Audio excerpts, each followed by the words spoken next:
Il faut éviter de confier la destinée d'un pays aux voleurs, aux tricheurs. Les plus grands voleurs en Afrique se promènent en costume. Mesdames et messieurs, bienvenue dans cette nouvelle vidéo. J'espère que vous vous portez très bien, avec beaucoup d'énergie, beaucoup de force pour affronter les difficultés de la vie, les obstacles qui sont sur vos chemins. Je crois fermement que vous allez les surmonter. Il semblerait que la véritable raison pour laquelle Macky Sall, l'ex-président du Sénégal, ne voulait pas quitter le pouvoir est enfin éclaté au grand jour. C'est toujours comme cela. On va vouloir cacher les choses, on va vouloir amadouer la population, mais ça ne peut pas marcher pour toujours. On peut tromper une partie du peuple tout le temps, mais on ne peut pas tromper tout le peuple tout le temps. Les véritables ennemis de l'Afrique, je vous l'ai dit et je le répète, je persiste, ne sont pas seulement que les puissances étrangères, mais aussi certains de ses propres citoyens. En tête de liste, on a ceux qui ont poursuivi des grandes études avec pour seule ambition de diriger un jour, sans jamais avoir prouvé leur capacité à diriger ou à bâtir. Les êtres humains en général tombent beaucoup dans ce piège. C'est un piège qui a longtemps existé, que nos élites, les personnes sur lesquelles nous comptons ou sur lesquelles la population compte, parce qu'il faut être bête pour compter sur certaines personnes. Dès qu'en les voyant pour la première fois, on peut comprendre tout de suite que ces personnes n'inspirent aucune confiance. Alors, mais les gens quand même arrivent à aveuglément leur suivre, parce que il arrive au moins à leur donner des t-shirts, des t-shirts, des sacs de riz. C'est vraiment misérable. Il faut qu'on change la donne, il faut qu'on change les choses, il faut qu'on se réveille, que le président pour lequel quelqu'un acceptera de voter, que cela se fasse parce que tu as confiance en ce président. Ce n'est pas parce qu'il t'a offert quelques jetons avec des sacs de riz, avec des t-shirts, avec des promesses qui ne seront jamais réalisées. Les Africains auraient dû se méfier de ces individus. Mais malheureusement, l'aveuglement est encore trop répandu. Parce que c'est les autres, quand tu viens au pouvoir et que tu pilles, tu voles, à la fin tu es poursuivi. Mais ça ne se passe pas comme cela toujours en Afrique. Il y a des présidents qui viennent, qui volent, qui pillent les ressources du pays.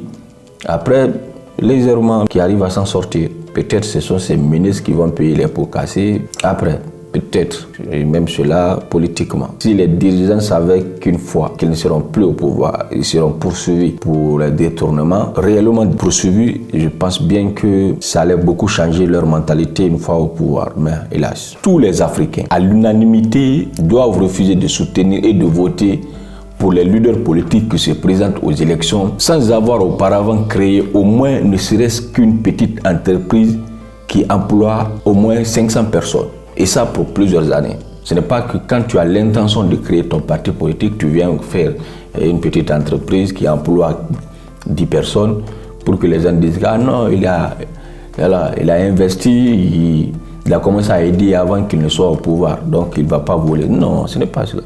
D'abord, poser des actes, créer de l'emploi, énormément d'emplois avant que tu ne présentes même ton parti politique. Quelqu'un qui n'a pas 5 employés, ça veut dire que c'est une personne pauvre déjà. Et cette personne arrive à vous convaincre, donnez-moi la destinée de notre pays. Déjà, combien de millions de dettes il a sur son dos? Moi, je me demande toujours comment un homme qui peine à joindre les deux bouts peut-il devenir président sans recourir à la corruption, à la fraude et au détournement.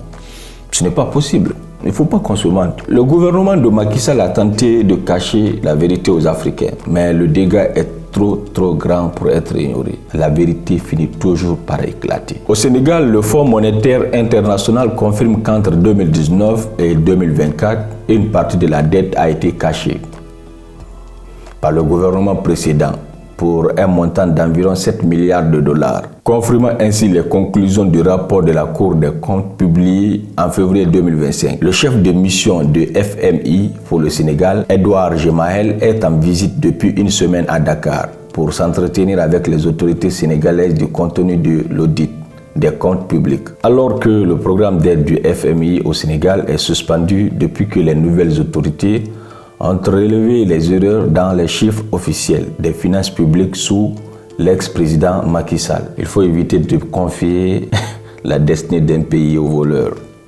tricheurs. Les plus grands voleurs en Afrique se promènent en costume. C'est très difficile de les repérer. C'est aux citoyens de changer leur vision des choses, c'est-à-dire qu'on arrête de voir les hommes en costume comme des personnes extraordinaires. Ce sont des voleurs, ce sont des menteurs, des tricheurs. Il faut les éviter. Aujourd'hui, les gens ont compris qu'il est beaucoup plus facile de tromper quand on est en costume, cravate, que quand on est simplement habillé. Il y a des gens qui prennent l'argent qu'ils devraient investir en eux pour des formations.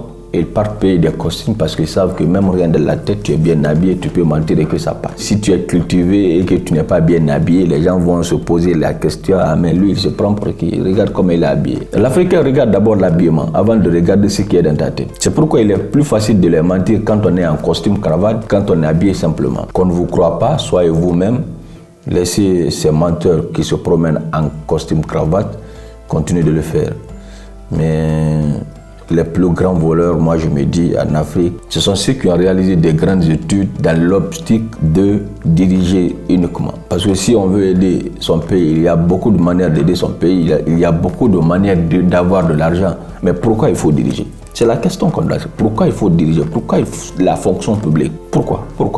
C'est vrai, il y a des privilèges, mais on peut avoir de ces privilèges-là un peu partout. Crée ta propre entreprise, embauche des gens. Tu es le président de ton entreprise. Les 100 personnes, 500 personnes qui seront là vont t'accorder le même respect qu'on accordera au président de la République. Il faut juste faire très bien ton travail. Donc, mesdames et messieurs, j'attends vos réactions dans les commentaires sur ce sujet. Ne soyez pas des voleurs en costume, en costume cravate. Soyez des entrepreneurs, soyez des hommes dignes, intègres. Le vol n'a jamais été éternellement caché. Le vol n'a jamais été éternellement caché. Le voleur n'a jamais été éternellement sauvé. Il y a un moment où il sera sauvé et un petit moment où il sera exposé toute sa crédibilité, la confiance placée en lui, tout va partir en fumée. On se reprend bientôt dans une prochaine vidéo. Et d'ici là, on se prend dans les commentaires. Allez, à bientôt.